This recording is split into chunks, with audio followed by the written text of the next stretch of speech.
Hello, my name is Paul Weston, and I am a racist. I know I'm a racist because I'm told I'm a racist by a great deal of people. The hard left think I'm a racist, the Labour Party thinks I'm a racist, Conservatives think I'm a racist, Liberal Democrats think I'm a racist, the BBC thinks I'm a racist, so I must therefore be a racist. Why am I a racist? It's very simple. I wish to preserve the culture of my country. I wish to preserve the people of my country. And in doing so, that makes me a designated racist in today's society. Now, this is something that's been moved by the left. The goalposts have been moved by the left a considerable distance on this. In order to be termed a racist 30 or 40 years ago, you had to actively dislike foreign people. Now, I don't dislike foreign people. What I do like, what I love, is my country, my culture, and my people. And I see that under a terrible threat at the moment. Britain is a very small country that's opened its doors to the mass immigrants of the third world, and we are simply being overwhelmed. Our schools can't cope, our hospitals can't cope. Very little can cope anymore. Our welfare system is on the verge of buckling as well. So if I want to defend what I grew up in, what I was born into, my country, my British culture, my heritage and my history, I am apparently, according to absolutely everybody today, a racist. But I don't think that's the case.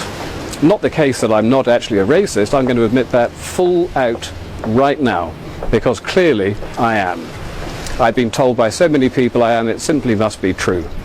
I'm probably also an Islamophobe. A phobia is an irrational fear of something. Now, I don't have an irrational fear of Islam. I look around the world today at Syria at the moment, where almost 100,000 people have been killed in the last 2 years, where Shia Muslims are slaughtering Sunni Muslims and vice versa.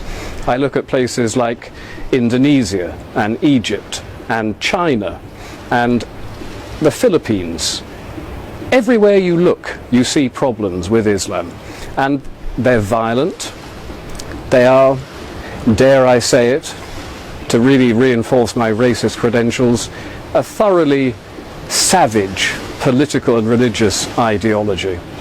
Now, many people will disagree with that. The far left, of course, will say you cannot criticize Islam because Islam is a religion and rules have now been put into place in this country that say if you criticize it, you are guilty of inciting religious hatred. But Islam is not just a religion. Islam is a political ideology as well, and we need to call it out on the fact that it is also political. It is a culture that is both political and religious. And I would like to know if I'm able to say certain things about it. Do I think, for example, that stoning adulteresses to death is something that we should welcome in this country? Well, I don't think it is, so therefore I'm guilty of religious hatred by saying it. Do I think homosexuals should be hanged from cranes?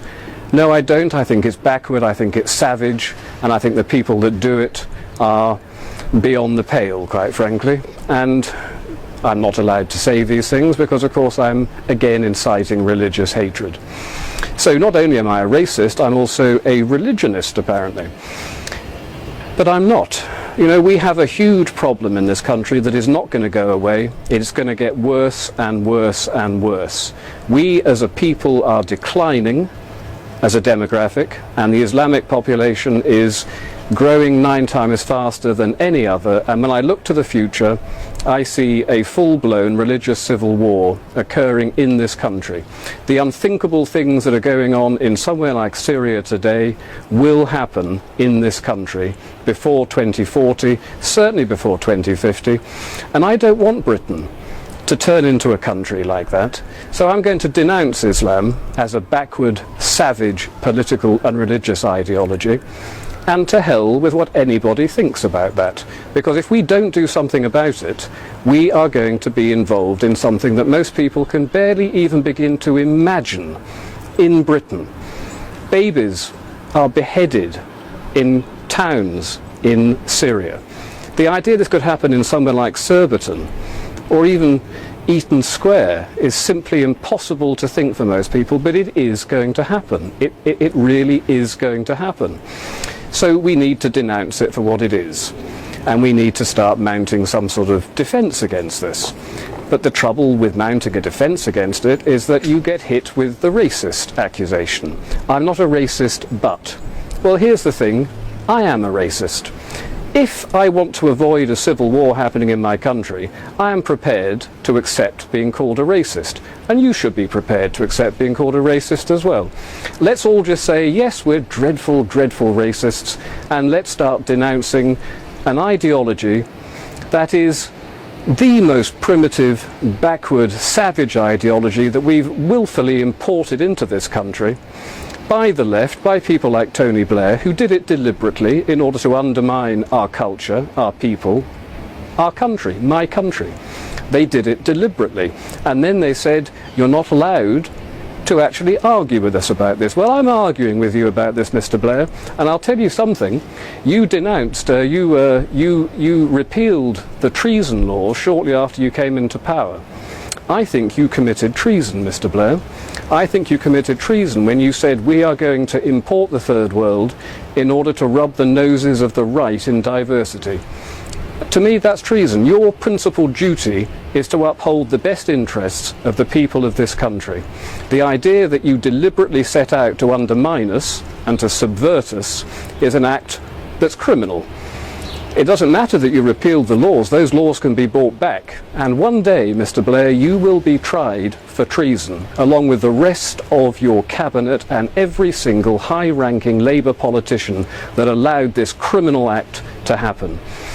And I'm going to tell you this. It doesn't matter that you can perhaps prosecute me for racism or inciting religious hatred. I don't believe in that. I believe only in one thing, the defence of my country, the defence of my people, the defence of my culture. And everything else can just go to hell. I am a racist.